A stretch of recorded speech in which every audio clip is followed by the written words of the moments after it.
Welcome to Business Mentorship, Keeping It Real, where we introduce corporate leaders who have taken the leap to business owner and participate with their great idea in our guest blog found on shareyourstories.online.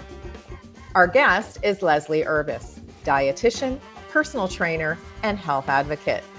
Leslie is the founder of a coaching and lifestyle business whose corporate philosophy is giving you freedom from what weighs you down, and joins us from Rota, Spain. It is my pleasure to introduce and welcome Leslie Urbas. Thank you. Thank you for having me so much. You know, we were talking just briefly before we went online to say, you know, you're overseas and I'm in North America, and aren't these platforms pretty awesome that we can connect and we can hear more about the story behind the story? Yeah. Hold on to a, internet connection between two 9-hour time differences, right? Yeah, exactly. So I have to ask, how does a naval officer dietitian who's earned a master's degree find herself helping others align with their health and lifestyle goals? What was your motivation? Oh, back when I'll be honest, when I first decided to be a dietitian in the Navy, I loved that. It just made sense. I don't know if you know much about starting as a dietitian, but we don't make a lot of cash when you're, and funny enough, I was just watching a little bit of Beauty and the Beast with my daughter after school, the new one with the, live people. Right. And, Belle, or whatever her real name is, Emma, walking to the field, and she says, I want adventure in the great wide somewhere. I want it more than I can tell. And to me, that's what the Navy was. Like, I wanted them to deploy me. I wanted to help people in those situations. That is not at all what I wound up getting until I didn't want it. But it was one of those, it sounded like the most amazing adventure to use the skills that I had. Right. And, I think we often find, right, our dreams and ambitions sometimes dovetail into something a little bit different when we actually get into the real world, right? Exactly. Completely. I was all like, you can send me here, you can send me there. I'll go to Italy, I'll go to France, I'll go to wherever. And they were like, oh, you're too junior, you're too young, you got to wait. And then they wanted me to go once I was pregnant with my daughter. And I was like, well, no, I don't want to go. Well, now that's the wrong timing altogether, right? Exactly. Yeah. Yeah. Now, you're obviously an American. So how did you end up living in Spain? My husband is actually military, which I also promised myself I'd never marry military, but here I am. And he knows that. He knows my story. And yes, so his job brought us to Spain a little over a year ago at the end of December of 2022. So that's an interesting transition because, do you do most of your work online, or it makes it a little difficult because when you're an entrepreneur, you're setting up shop somewhere, right? Throwing out a shingle, doing your thing. So are most of your clients online, or are you starting to establish an in-person business as well? So most of them are online. I'll be honest, I've had maybe 3 people, even when they lived close to me, want to meet in person. And right. Maybe only 1 or 2 actually followed through. I actually met someone here in Spain in person, and that was pretty cool. And right now my business is still mostly in the States. I do have a client in Japan. I had a client in the UK. So I'm very much adaptable to where people are based on what I do. And now, because I think it looks like we're staying a little bit longer, I might try to establish more of a European East Coast kind of living. But I've always kept weird hours. I was military, right? So yeah. It's really easy to keep weird hours. And it doesn't, to me, I like being online because I can help people that want to be helped in ways that they can't get at their back door. That's a really good point, because I think that one of the things that we always do, especially now in this kind of an environment where we're doing things more remotely and people are traveling while they're working and maybe working from home, which seems to be a real international trend. You want to be able to establish the one-to-one with someone in a different way. And I think that that's really cool that you've got clients from all over the world we're now quite adaptable to doing things online. Agreed. It's one of the most fun things I like to do. And normally I don't give any of them the bad time zone shift. I take the You take bite. that yourself. Yeah, Yeah. exactly. So, Now, coming from the military, we all establish skills and experience in our, I call it our corporate life. So, what type of skills do you think you acquired in the military that are now helping you be a successful entrepreneur? I would have called it a long time ago, fake it till you make it, but I don't really believe in that. Now I would say be adaptable is Right. probably the number one thing. When I joined in 2009, I actually got really sick right after I joined the Navy. And I was actually at home for a period of time. And the person that was my boss was actually transitioning out. So by the time I got back, I had maybe like a 3-week transition with her. Right. And then I became in charge of the entire nutrition department, which, if anybody's familiar, it's not just the patients in the hospital and the outpatients, but it's also the kitchen. And it's also, at the time, it was 54 enlisted members because I was a naval officer. Right. And I'm like, okay, I'm 24 years old. I You're am going to a kick fresh it. new, dietitian. I'm in charge of all these people. I have all these things. And luckily at the time, I had the most amazing senior chief. They taught us when we were in school before we went somewhere to rely on our senior enlisted members. And him and I were like BFFs. He'd come into my office and we closed the door so that way nobody knew how dumb I was, thankfully. And he's like, this is what you're going to do. This is what you're going to say. This is how you're going to say it. And they're going to think you're super smart. And I think that was the biggest thing I ever learned was to be adaptable. I'll never forget the day that I was in the room. And if you're familiar with ranks, I was an 01 at the time, and everyone else in the room was an 05 or an 06. There wasn't even an 02, an 03, an 04. And I just remember being like, okay, I'm going to do this. I'm going to sit here and yes, ma'am, know what I'm supposed to do and say the things. And I remember getting out of that and just people being like, you made a job. Or I barely had my wet in the Navy. So be adaptable was huge. I wasn't just a dietitian. I had so many different roles that Right. I performed and so many different tasks that you just had to learn that. And I feel like that's the same thing as an entrepreneur, same thing For in sure. corporate. You wear totally different hats. You're like, okay, Mhm. this is my position. And then at the end of every job description, and there's any task that we did to give you, right? Yeah, That's exactly. a nice reminder. Exactly. And that's really where we're at, right? You've got to Yeah, be able for to sure. handle that Well, stuff. the So fine print in being an entrepreneur is you handle everything until you grow to a point where you can hire other skills, right? Other people with skills, exactly, yeah. right? For sure. Now, one of the things that I love that you mentioned is that you had a superior officer who almost sounds like he was a mentor. He sort of helped you break ground and get your footing and become those foundational elements. As an entrepreneur, is there anyone that you look up to or anyone that helps you with your business as a mentor? It's a great question. I've always been asked that. Do you have someone you look up to? Right. And for the longest time, I always just said my mom. And it is true, I do look up to her in many ways. But now as an entrepreneur, I I see mentor in a completely different light.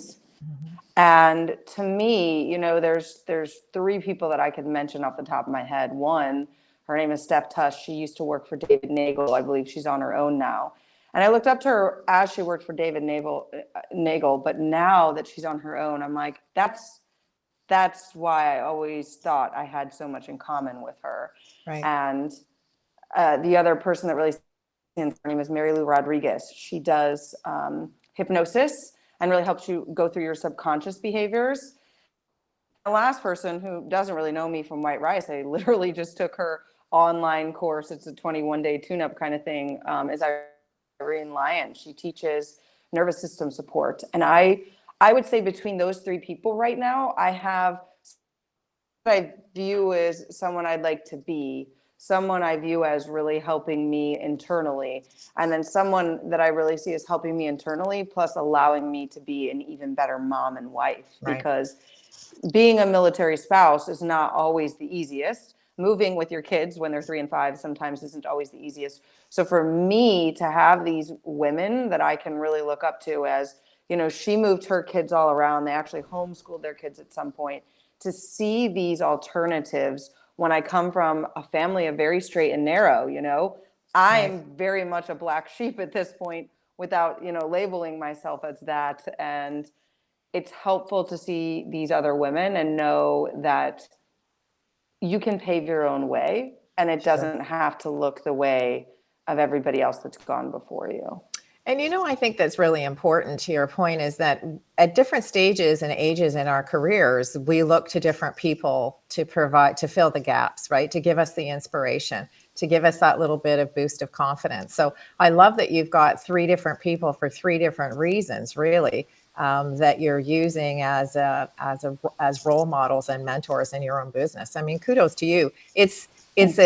To find those people is even a challenge at some point in time, right? But I find that they fall into your, they cross your screen, I say, and for a reason. And then we really do have an opportunity to expand our knowledge base with the symbiotic relationship they end up establishing with those folks.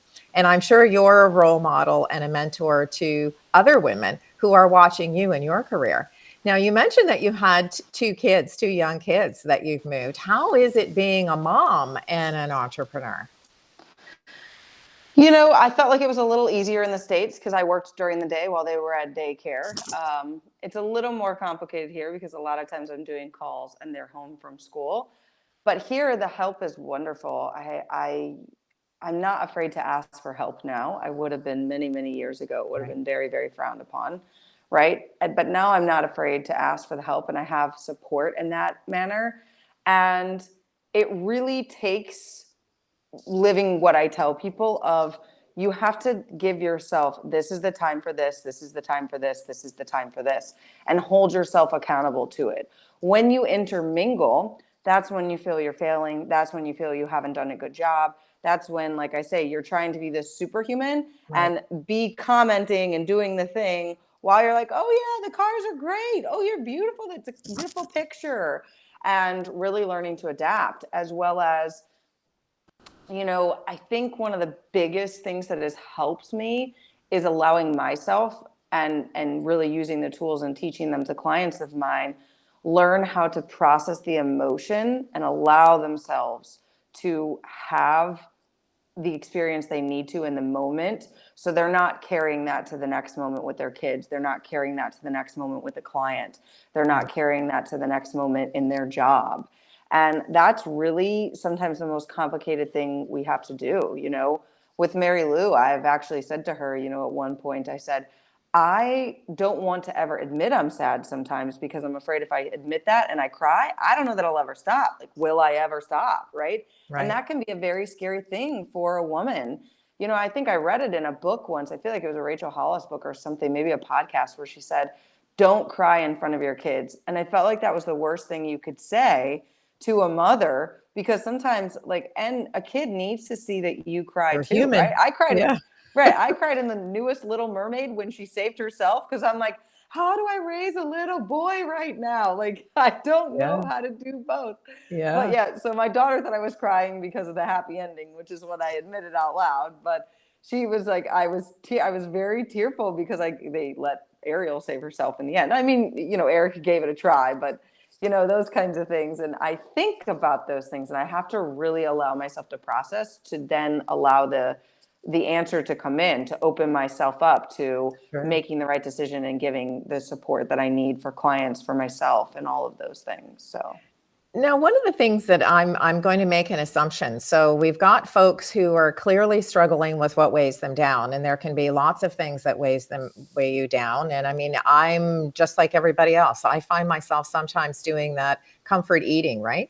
Or boredom eating, and then you catch yourself and go, hey, what are you doing? Like, this is not healthy, because we always go for the non-healthy foods usually when we're in that mode, right?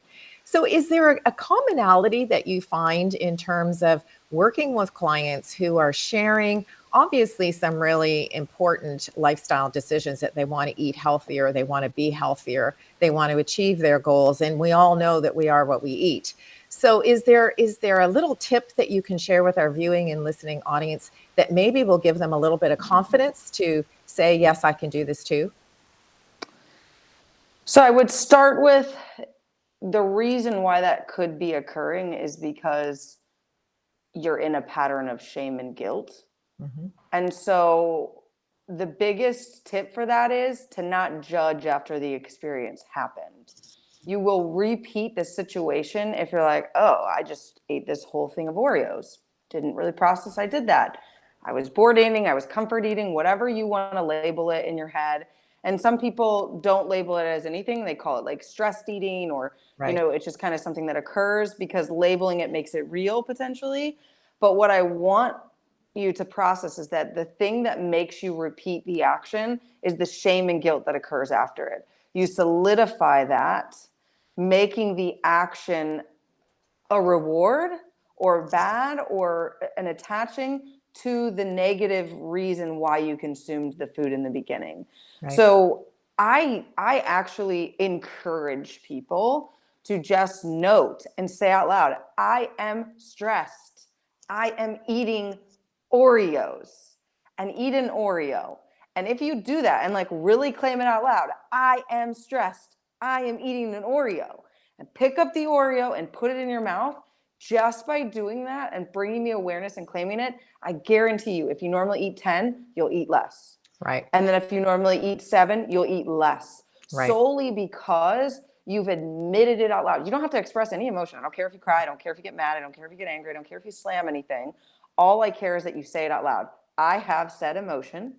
Consume the food. Don't deny the food, which is what many people say, like, don't Right. have the food, consume it, and then move on. If Right. you do that pattern, the food will disassociate. Every food you have is emotional. Many people are like, oh, I'm an emotional eater. We are all emotional eaters. True. Christmas invokes an emotion. And when Christmas invokes an emotion, we think of all the Christmas foods. Oh, we need Christmas cookies, and we need Christmas hot chocolate, and we need a Christmas signature cocktail, or whatever people Right. want. Right. Every day you are emotionally eating, whether you want to admit it or not.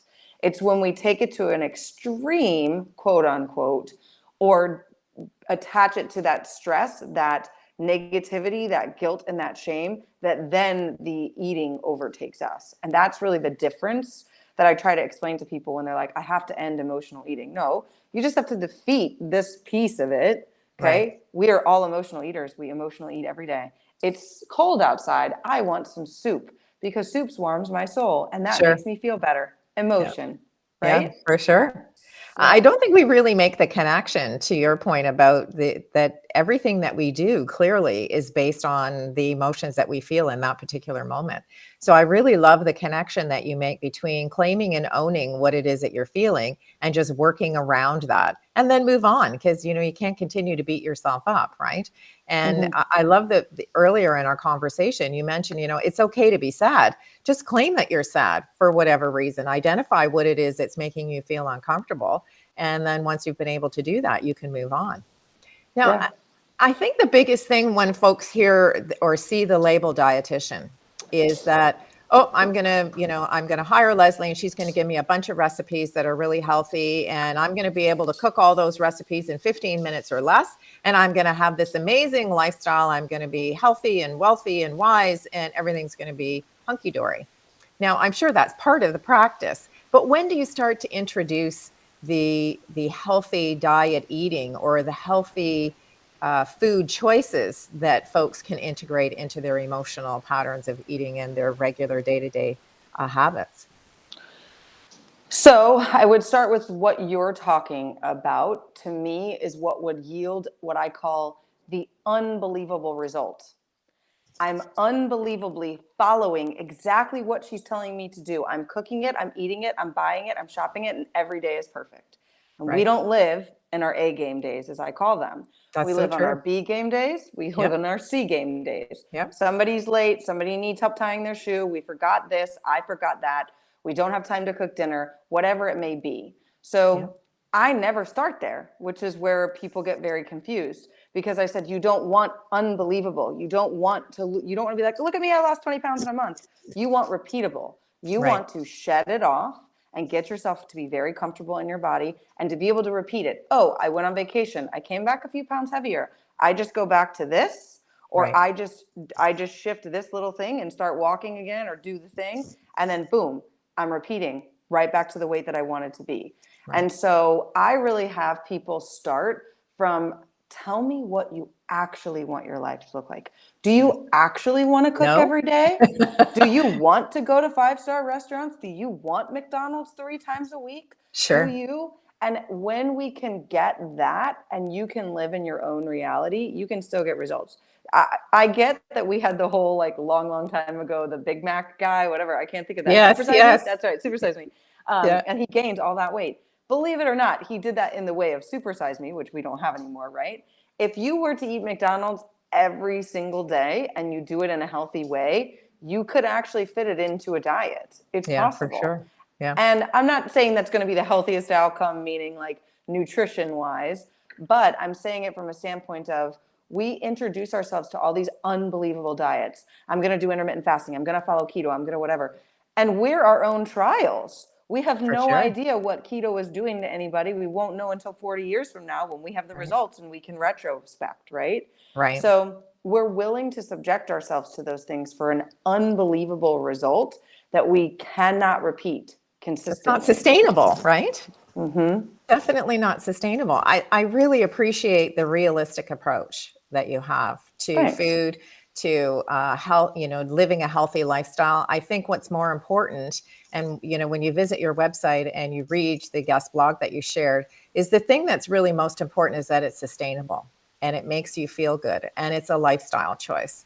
So kudos to you for being able to make that connection and help people really be a little bit more realistic. And I guess that really dovetails really wonderfully into your 3 words of advice, because we always ask folks in the guest blog to share 3 words of advice. And yours is drop the diet. 100%. And tell me a little bit more about why those 3 words are real. I know you've alluded to them with, something that's sustainable, something that's realistic.